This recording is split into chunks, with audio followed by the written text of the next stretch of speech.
Catherine will speak on my behalf. Mrs. Meghan Markle has repeatedly written to the palace seeking our intervention in the Epstein matter, but, like Andrew, she must face her own consequences. The musicians were already in position. Crystal glasses shimmered beneath the chandeliers. Foreign dignitaries waited beyond the gilded doors, and the first guests had begun moving through the palace security line. Then King Charles saw one familiar face among them. His expression hardened. He raised one hand, stopped the procession, and issued an order no one expected. The state reception was cancelled immediately. Within seconds, celebration turned into confusion, and the palace doors began closing. Before we go deeper into what this really means for the royal family, make sure to subscribe so you don't miss a single update. Charles had approved the reception as a display of stability, at a moment when every royal gesture carried national weight. A state reception, a formal gathering hosted by the sovereign for diplomats, officials, charity leaders, and cultural figures, was meant to show that the crown remained calm, disciplined, and united. Instead, the king found Victoria Hale waiting among the invited guests, holding a valid card issued through a respected cultural foundation. She was not an unknown admirer. She was Meghan's trusted communications strategist, a woman whose loyalty had survived every bitter turn in the family's public divide. Camilla watched the change in her husband before anyone else understood it. He lowered the evening program, pressed his thumb against the embossed royal crest, and stared toward the entry line without blinking. The queen consort asked whether he was certain. Charles did not argue. He placed the program on a side table, turned to the equerry, an officer who manages the monarch's official duties, and said, "Close the doors." Camilla heard the finality in his voice, yet she also saw something more painful. The monarch believed his own household had failed him. A senior aide hurried forward with the first explanation, but it made the crisis worse. Victoria's invitation was genuine. It had passed security checks, administrative review, and the final guest list approval. Someone with high-level access had placed her name there deliberately. Charles demanded the authorization record, while Camilla remained close enough to hear the aide admit that no warning had reached the king. The second document changed everything. Victoria had also been scheduled to join a private discussion after the reception concerning royal charitable partnerships. Charles had never approved that meeting. William received the next message as departing guests were quietly redirected from the palace. The prince read the name of the office that inserted Victoria's invitation, then looked toward his father with controlled alarm. Someone inside had expected the plan to remain hidden. The king had stopped the evening, but the person standing in the entry line was only the visible part of a much deeper breach. To the departing guests, Victoria Hale was simply one unexpected name on an invitation list. To King Charles, she represented something far more personal. Years of broken trust, private accusations, and family wounds that had never completely healed. Yet Victoria had not entered the palace alone in purpose. Meghan's confidence stood behind her, William's responsibility surrounded her, and Camilla's uneasy silence followed the king through the corridor. Every person involved had something different to lose before midnight. Victoria had built her reputation by remaining calm when everyone else was under pressure. During Meghan's final period as a working royal, the advisor had learned how palace messages were shaped, how private schedules were guarded, and how quickly personal pain could become public conflict. Meghan trusted her because she understood both sides of that world. She knew the language of royal duty, but she also understood the resentment created when family relationships were managed like official business. Charles did not see the reception as an ordinary gathering. To the king, a state reception was an extension of the crown itself, a formal occasion through which the sovereign represented national stability before diplomats and senior public figures. Allowing someone with intimate knowledge of the family's divisions to enter without his approval felt like a direct challenge to his authority. The cancellation was not only about Victoria. It was about who had given her access and why. Meghan received the news through a private call from Victoria, moments after security removed her from the entrance. She listened in silence as her friend explained that the entire event had been stopped. Humiliation quickly turned into anger. Meghan believed Charles had used the cancellation to send a warning through someone close to her, making the rejection feel both personal and public. William felt the danger from another direction. He wanted to protect his father, yet blaming Meghan immediately would be too easy. The prince understood that a valid invitation could not pass every checkpoint without help from inside.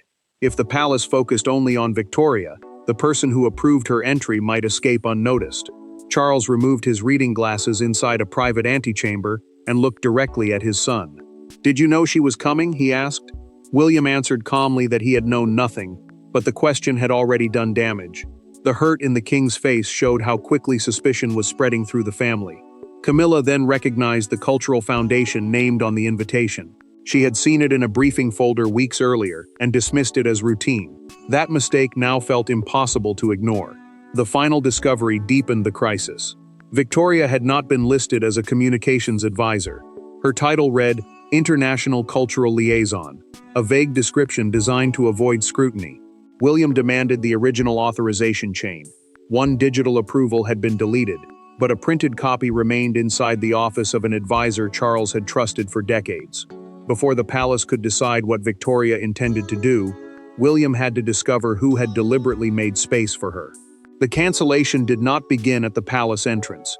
Its true origin lay 6 weeks earlier, inside a private dining room in Mayfair, where 4 people met without photographers, official minutes, or royal security. Victoria Hale arrived carrying no documents and left with a handwritten name. One conversation during that dinner convinced a senior palace advisor that Meghan deserved an unofficial channel back into royal affairs. That secret meeting became the point of no return, even though Charles knew nothing about it.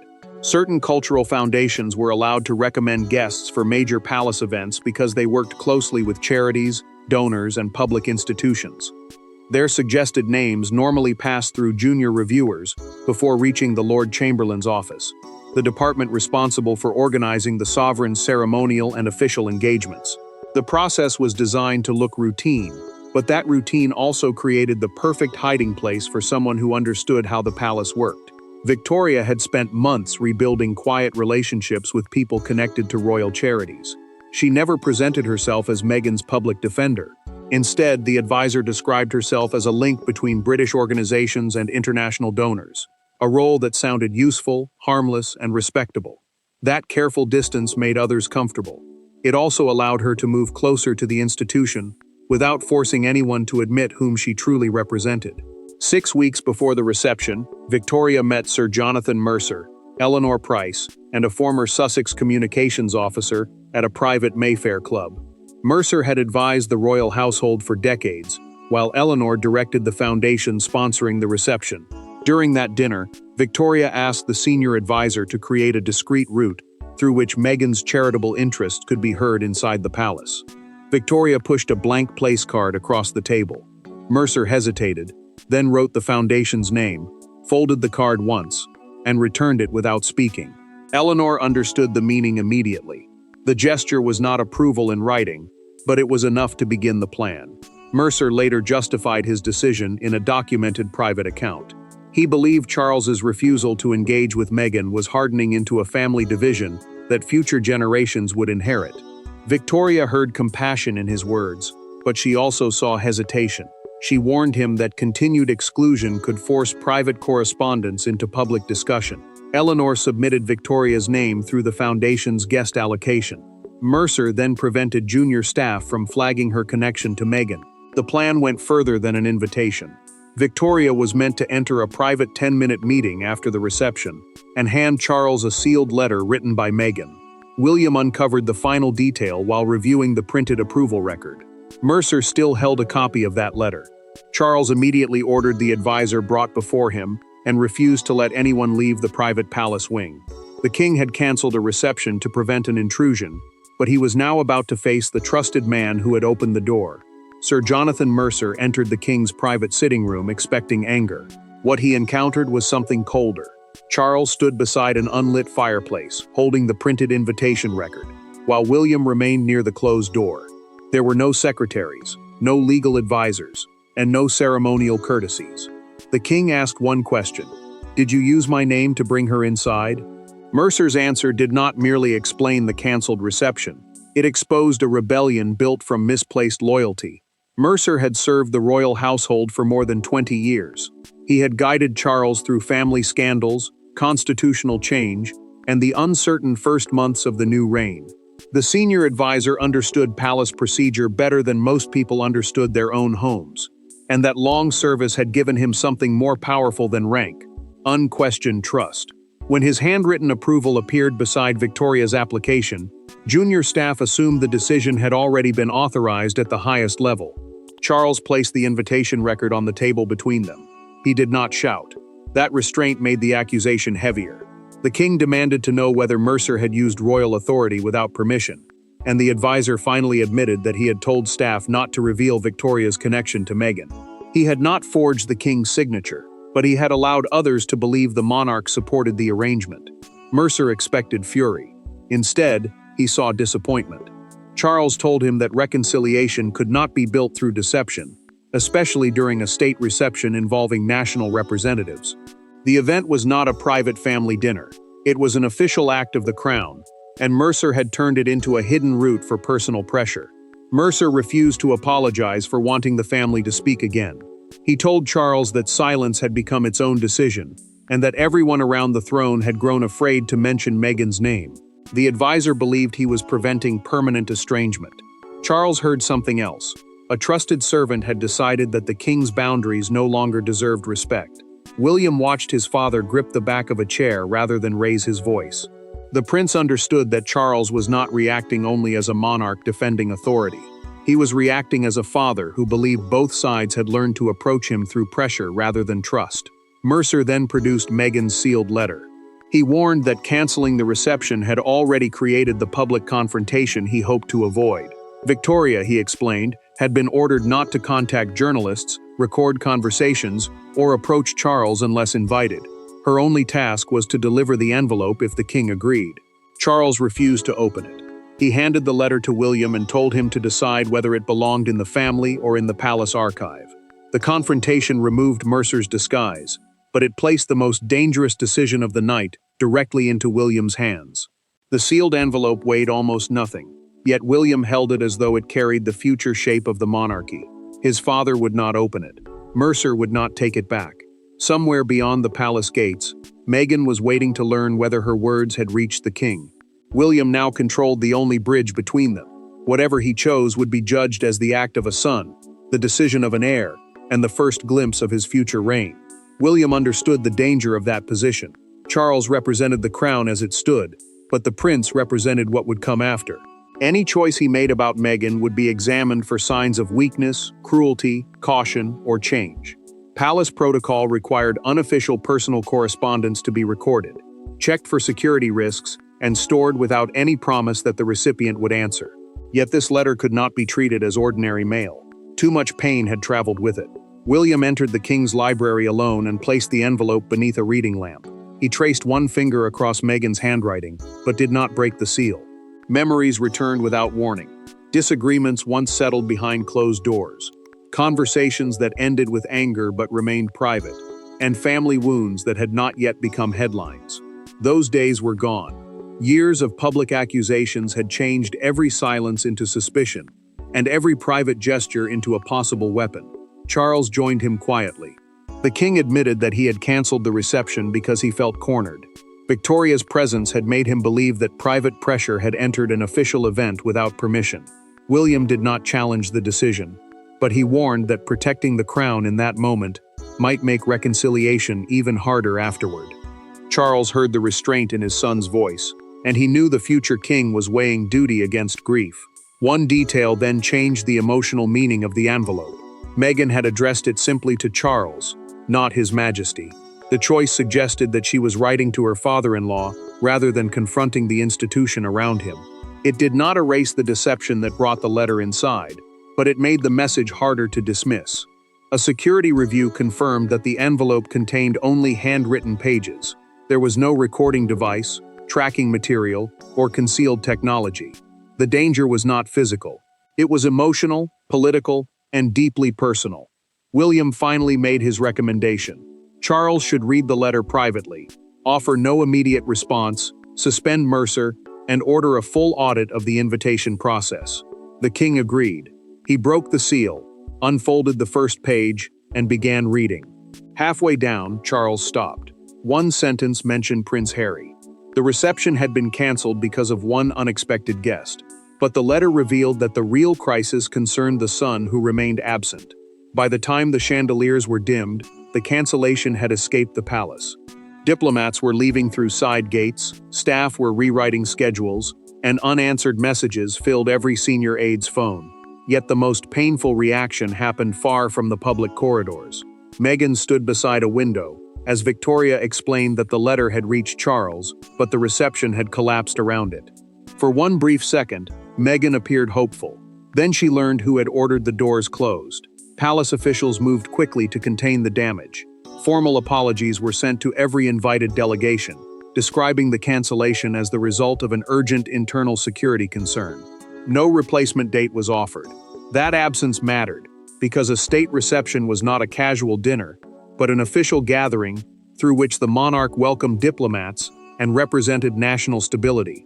Canceling one without explanation invited questions the palace could not safely answer. The guest list office was placed under temporary review before anyone could rewrite the record. Access logs, printed approvals, foundation nominations, and private meeting schedules were secured. The audit was meant to discover how Victoria had reached the entrance, but it also threatened to expose every shortcut Mercer had taken while Charles trusted him. Meghan listened to Victoria's private call without interruption.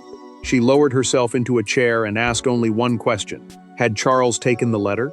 Victoria confirmed that he had, but added that William now controlled what happened next. Relief vanished. Meghan understood the prince's caution, yet she also feared that years of resentment would shape his decision before her words reached the king's heart. Victoria apologized for using a concealed administrative route. She insisted that her intention had been personal, not political. Meghan answered with painful restraint. Good intentions no longer mattered, she said, because the method allowed the palace to describe the contact as an intrusion. Victoria had tried to build a bridge, but she had given Charles every reason to see a breach. Charles sat alone after reading the letter. One passage asked whether Harry's estrangement had to become permanent. The king folded that page inward and left it separated from the others. He did not speak, but the gesture revealed how deeply the question had struck him. The audit soon uncovered 3 other guest substitutions made through Mercer's office during the previous year. None involved Meghan. The discovery suggested a wider habit of bypassing procedure, turning one act of misplaced loyalty into a serious failure of judgment. Camilla then admitted to William that Mercer had approached her weeks earlier about creating an unofficial peace channel.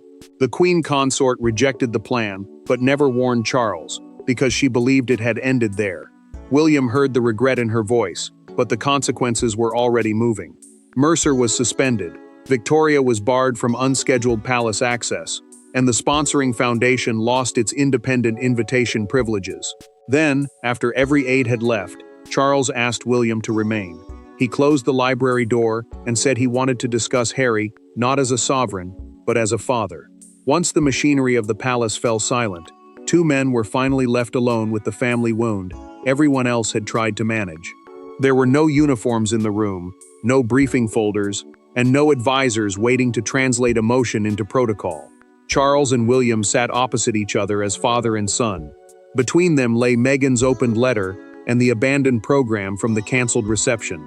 For years, family decisions had been shaped by statements, interviews, aides, and public expectation. Now Charles admitted the truth he had avoided. He feared that contacting Harry could invite another betrayal, but permanent silence might destroy what remained. Charles explained why caution had hardened around him. Previous private conversations had not stayed private.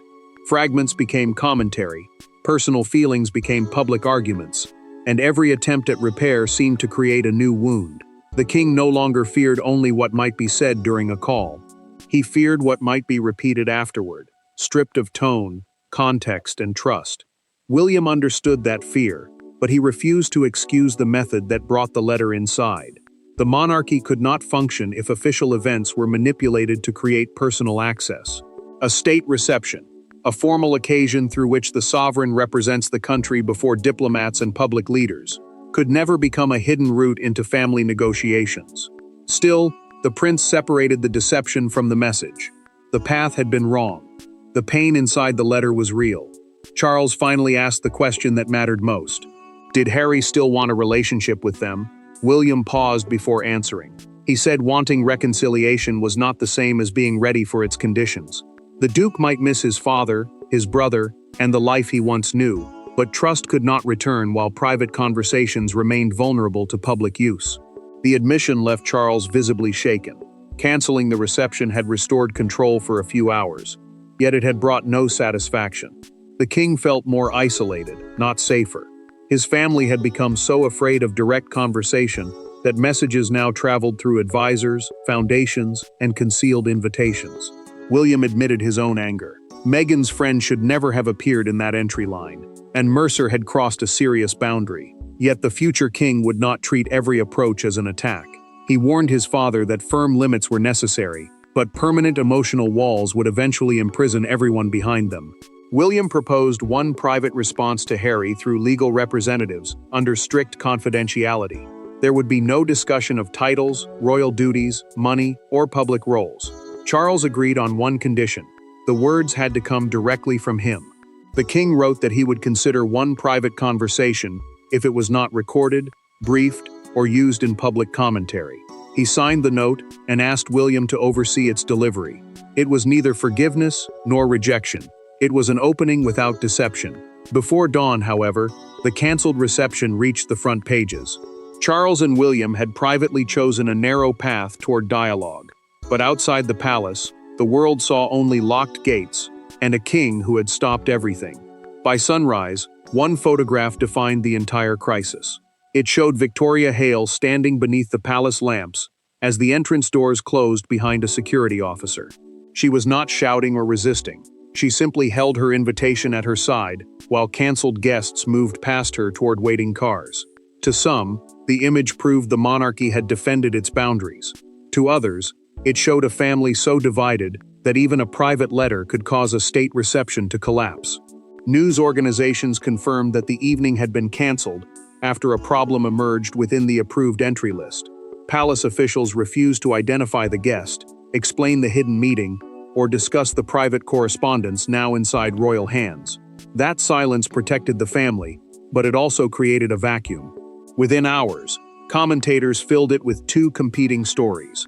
Charles had either defended the crown from a serious breach or allowed unresolved family anger to overwhelm a public duty. One morning newspaper captured the drama in brutal language. Its front page showed the palace doors closing beneath the headline, "King Stops the Night." A smaller photograph showed Victoria holding the invitation she never used while diplomatic vehicles left the forecourt. The image reduced hours of deception, fear, and private pain to one unforgettable symbol: a woman outside, a king inside, and a family divided by the distance between them. Daniel Reeves intensified the debate during a live broadcast outside Buckingham Palace. The presenter described the cancellation as the moment a private royal fracture interrupted a public act of state. A public act of state meant an official duty performed by the sovereign on behalf of the country, not a personal family gathering. His words made the stakes impossible to ignore. The crisis was no longer confined to Charles, Meghan, or Harry. It had touched the monarchy's national role. Charles watched the report without sound while breakfast remained untouched beside him. When Victoria's photograph appeared, the king briefly closed his eyes. He understood that the public could see the closed doors, but not the hidden invitation, the unauthorized meeting, or the letter asking whether his son's estrangement had to become permanent. Meghan studied the same image and felt Victoria had been turned into a symbol of exclusion. Yet she also recognized something unexpected. The letter had not leaked. Someone inside the palace had protected its contents, and that restraint offered the smallest sign that the message had been treated as personal rather than political. Crowds gathered near the palace barriers, arguing over whether Charles had acted with strength or fear. One woman placed a bouquet beside the gate with a card reading, "Dignity without division." The palace then announced Mercer's suspension and a full review of external guest nominations. The statement admitted procedural failure without naming Meghan, Victoria, or the letter. As debate reached its peak, William authorized the delivery of Charles's sealed response. The world believed it had witnessed a door being slammed shut, but behind that image, another envelope was already traveling in the opposite direction. The reception never resumed. The musicians packed away their instruments. The dining tables were cleared, and the unused place cards were removed before morning. Yet the cancelled evening did not end with Victoria's removal or Mercer's suspension.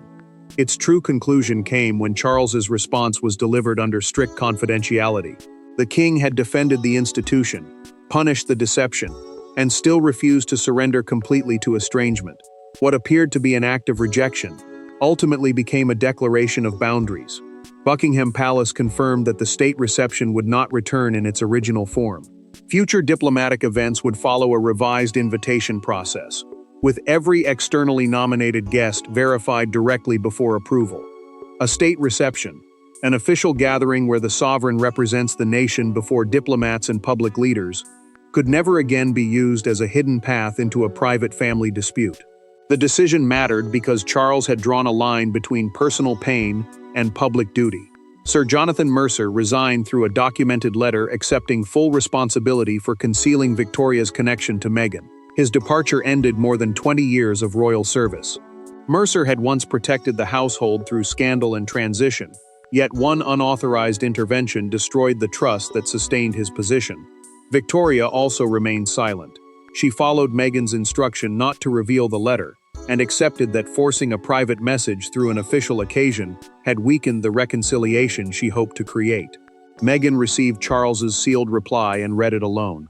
Her expression tightened when she reached the conditions, but she did not tear the note, contact a journalist, or issue a statement. Instead, she folded it carefully and placed it beside a photograph of Harry and their children. The reply offered no immediate forgiveness, but it proved that the king had heard her words. Charles returned to the empty reception hall the following afternoon, with William beside him. The monarch admitted that canceling the evening had been necessary, yet he also confessed that silence could not remain the family's only form of protection. William answered that authority was strongest when it could distinguish forgiveness from surrender. The prince supported private contact, but he made one boundary absolute. Royal access would never again be gained through hidden names, altered records, or institutional pressure. The final meaning was clear. Charles had not cancelled the reception simply because Meghan's friend appeared. He stopped it because trust had been bypassed. By answering the letter afterward, however, the king proved that boundaries did not have to become hatred. Charles closed the abandoned program and placed it in a drawer. Meghan kept his reply. 2 documents remained in distant homes, no longer weapons, but evidence that direct words had finally replaced secret entrances. The palace doors closed that evening to protect the crown, but the private reply sent afterward ensured they did not close forever. Thanks for watching. Please don't forget to like and subscribe, and we will see you in next one.